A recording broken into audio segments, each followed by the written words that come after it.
to something. But that you're up to something scandalous. Proceed to the next questions, which is the life of a teacher. So, for you, Okay. ma'am, what is an ideal teacher? Being a teacher, for me, if I'm going to define what is an ideal teacher, this combines a deep knowledge Mhm. of their subject with a genuine passion for teaching and of course learning, because Mhm. it keeps on going. Teaching and learning is always together. When you keep on teaching, you're gonna keep on learning too, right? Mhm. So they are ideal teachers are very empathetic, so understanding each student's unique needs and patiently addressing their questions and concerns, because some of those students always have concerns, and some of the subject matter is not really understandable. Let's say the teachers must be or must explain it very well for them. Okay. And also teachers or ideal teachers is also adaptable and Mhm. innovative. That's very important.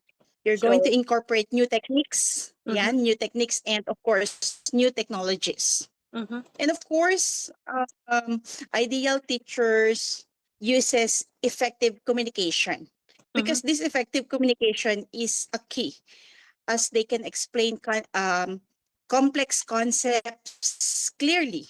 And of course, for open dialogue and active participation. Like here, I'm teaching here in Canada right now. So there Mhm. in Macau, as I've mentioned. But Mhm. of course, not all my students are Filipinos. Mhm. Most of them is, foreign nationals. So it's Mhm. very difficult for me to teach various students if my communication is not too effective. I mean, Mhm. if I'm not gonna use or I'm not comfortable in using English language, right? Yes. So that's why effective communication is a key. The teacher is also well organized and Mhm. of course prepared with structured lessons.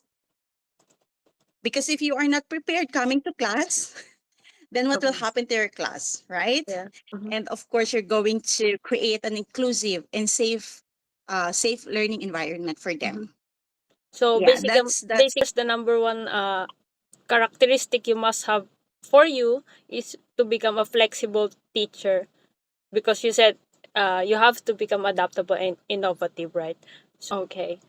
So, for the next question, what is your teaching philosophy? okay. So for the teaching philosophy, as always, as before, I have seven key principles for this. The first one is it should be student-centered learning, because Mm-hmm. you need to prioritize the needs, the interests, and the learning styles of your students. You're Yes. gonna create supportive environment that encourages curiosity and foster a love for learning, because if you're not going to um, you know, put your students at the center, they're going to be bored. If they Mm-hmm. are bored, they're not going to listen to you. If Mm-hmm. they are not listening to you, then they will not understand. So what the sense of teaching? At the Mm-hmm. end of the day, your productivity is nothing, right? Mm-hmm. So you need to make sure that the learning is always student centered. For Yes. example, if the students are fascinated by space, let's say your group of students is fascinated by space, when you're going to show like planets and sun and moon and something like that, they're going to be say, oh wow, that's Mm-hmm. amazing, say something like that. So the teacher could integrate space themed projects into science or even in mathematics lesson, so that is a student centered learning. And Mm-hmm. then my second principle is the active engagement. So Mm-hmm. you're going to use the interactive and participatory method to engage your students. So this is very important too, because encouraging or the encouragement of critical thinking and problem solving, and of course collaboration through discussions, Mm-hmm. And real world application is really important, because if you're not going to let your student engage in every activity, they will never learn. Yes. Because it's something like you're gonna, if you wanted to explain the food is delicious, of course you need to You have let to them try. try it. Yes. Yes, Right. that's correct. So it's the same thing as teaching. You need Mhm. to let your students engage in everything. For example, in history class, instead of just lecturing, blah, blah, blah, about Asian civilizations, maybe you as a teacher could have your students have a role play as Mhm. historical figures.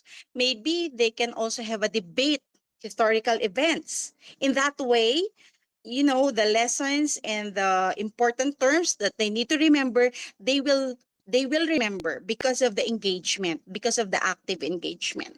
And of course, number 3, inclusivity and equity. So inclusivity is very important, because Yes. as a teacher, you're gonna make your students feel that they are So, included, that they yes. are important. Yeah. Ensure that all students feel valued and respected. Mm. And of course, you're going to adapt the teaching strategies to accommodate diverse backgrounds Mhm. and abilities. And of course, promoting an inclusive classroom where everyone has the opportunity to succeed. Like if you're Yes. going to have a recitation, you're not going to have a favoritism Yes. where we're in, especially if you're giving prizes, no? 'Di ba? Mm-hmm. Some of the teachers always wanted to give or want to share prizes to the students. Of course, if you're the teacher, you're not going to call in one students all the time. It Yes. should be random. Mm-hmm. Like, because you're going to encourage them that they are important too, not Mm-hmm. only one student. And then the fourth one is continuous assessment and feedback. So Mm-hmm. feedback is very important, but it must be constructive feedback, because Yes. some of the feedback is, it can leads to negative impact to the student. So it shouldn't be. Mm-hmm. So the teachers must be careful about this. Sometimes you're gonna use the formative and summative assessments to gauge the students' understanding, and of course, this is the way wherein we can provide constructive feedback. For example, after our math quiz, do you remember before when we have math quizzes? Yes. So I gave you reviews the result with the class, and of course, I'm providing details feedback to common mistakes, and of Yes. course areas for improvement. So this is an example of continuous feedback. So I will know um, where part of the lesson is not clear, Yes. clearly explained. So I'm gonna do it again, right? So the fifth is lifelong learning. So of course to Lifelong inspire students to be yeah. So of course to inspire students to become lifelong learners. And of course, you're going to encourage curiosity, resilience, and adaptability. Of course, if the teacher is adaptable, this teacher should encourage the students to be adaptable too. Yes. So they will meet halfway. Halfway. Yes. In this case, maybe I can just say that before, in teaching there, I'm sharing my own experiences of learning, Yes. like learning new skills. Mm. And of course, I'm gonna stay curious outside of the classroom. I'm gonna give examples of a real world scenario to my students for them to be able to be curious about it. Like, do you remember when I asked you before na, how these birds are flying, or Yes. what happened to the bird if they will fly on a very In big the Middle ocean? Asia Ocean. Oh Yes. yeah, in the middle of the ocean. So I'm just curious about it, and then I'm sharing it to you, and then of course some of the students will is going to research about it. So it's a lifelong learners.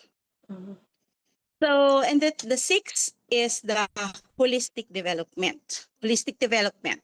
This focus on the overall. development of the students.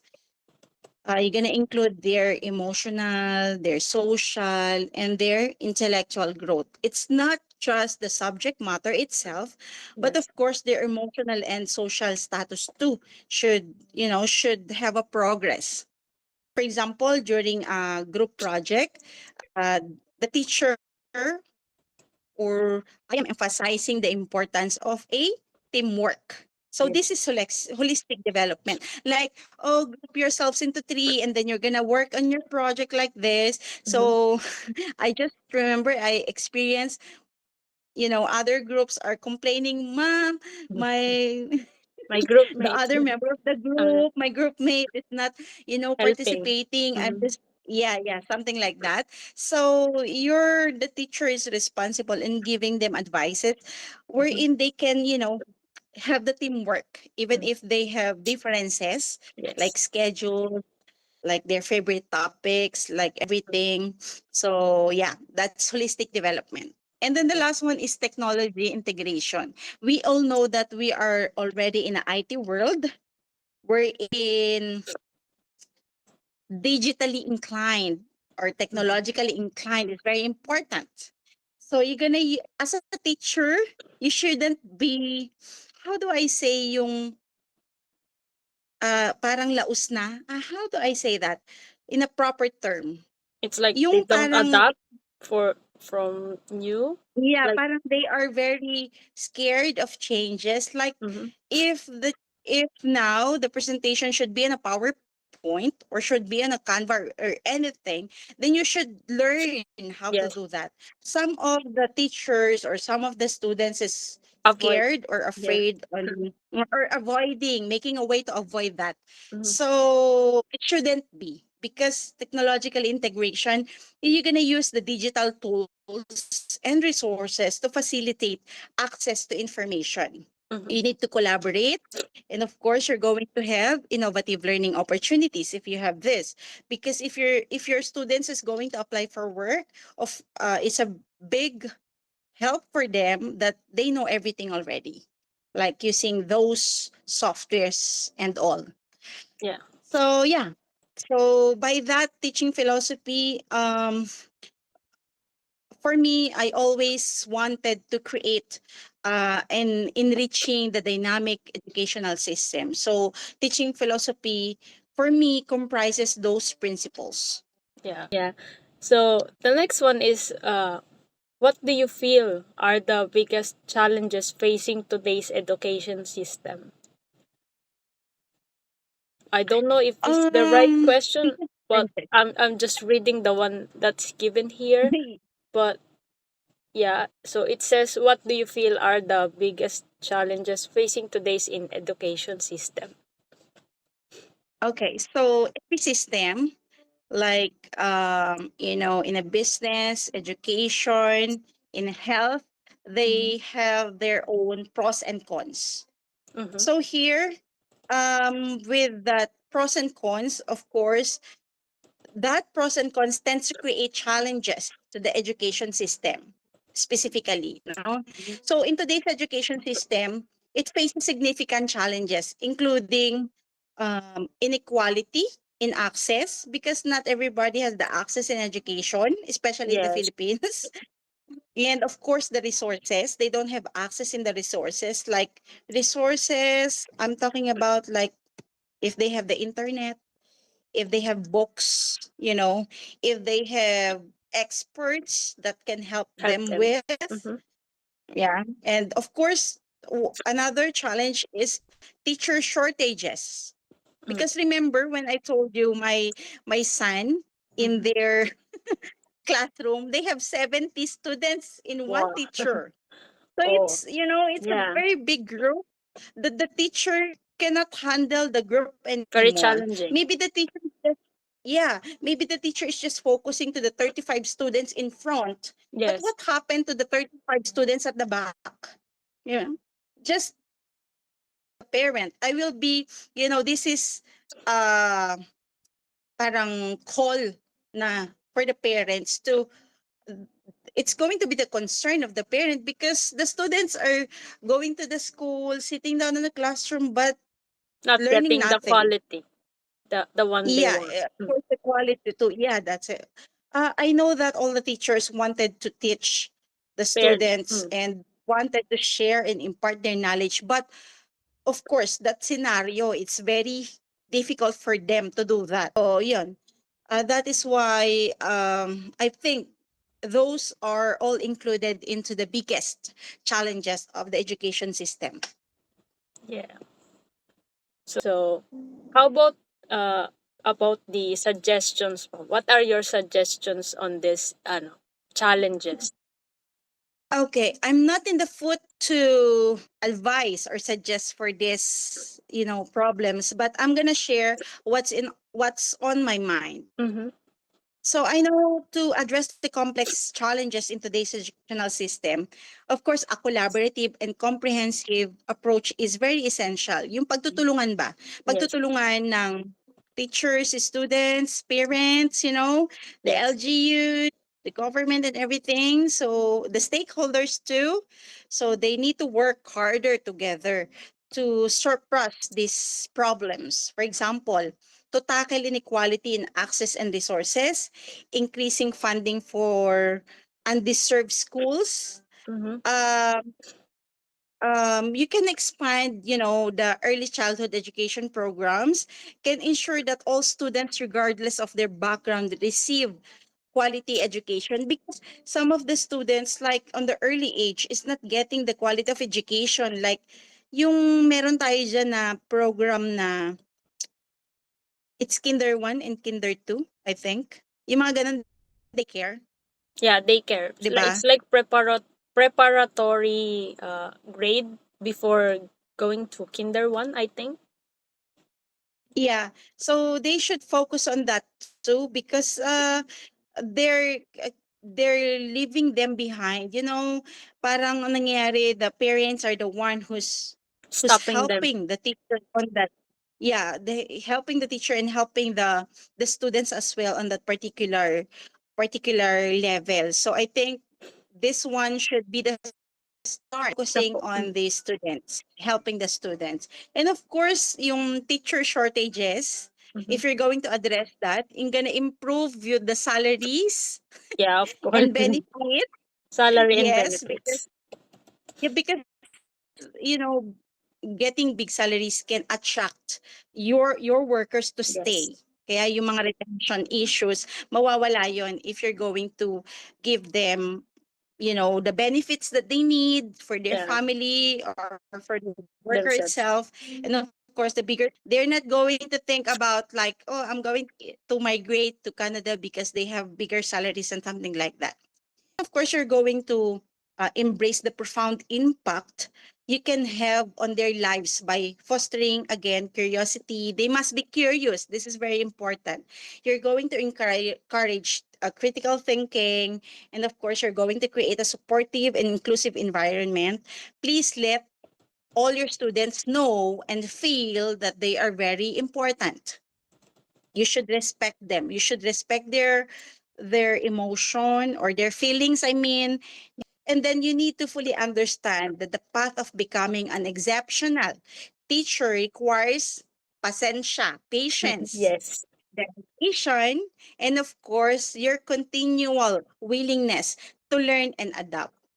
So by committing to these values, you can shape not only yourself, not only the academic success of your students, but also their confidence and character. You are shaping them.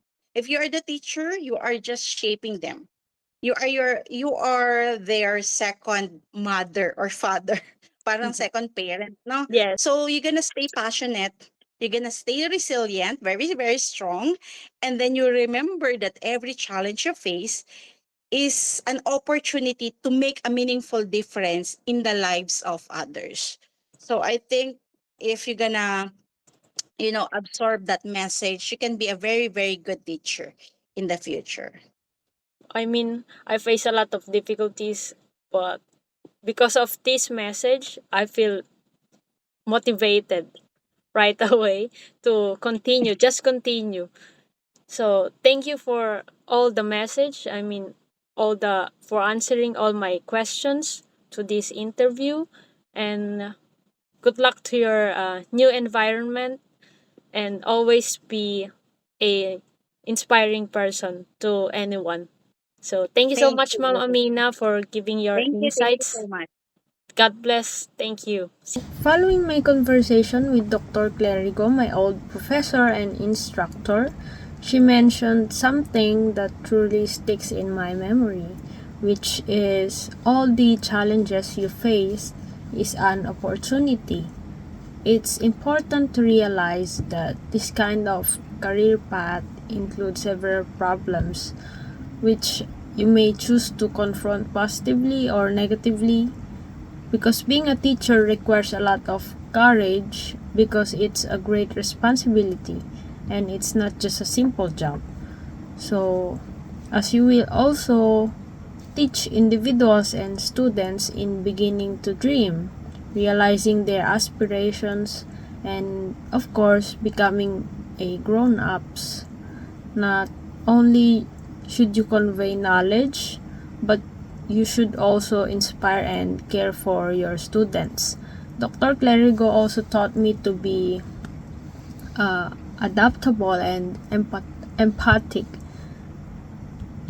Since as a teacher, you should also fully understand how they feel so that you can maintain the inclusive environment.